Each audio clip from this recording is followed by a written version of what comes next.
Scammers often pretend to be someone you trust. Here's how to spot them.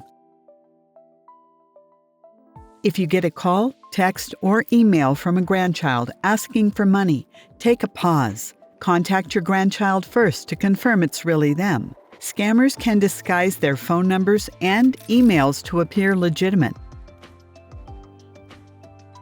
If someone contacts you unexpectedly, claiming to be from the government, don't respond. Scammers pretend to be Medicare, Social Security, or the IRS to steal your money or personal information. When in doubt, contact the agency directly using its official website or phone. See a scam? Report it. Call the National Elder Fraud Hotline at 833-FRAUD-11. Learn more at ncoa.org/scams.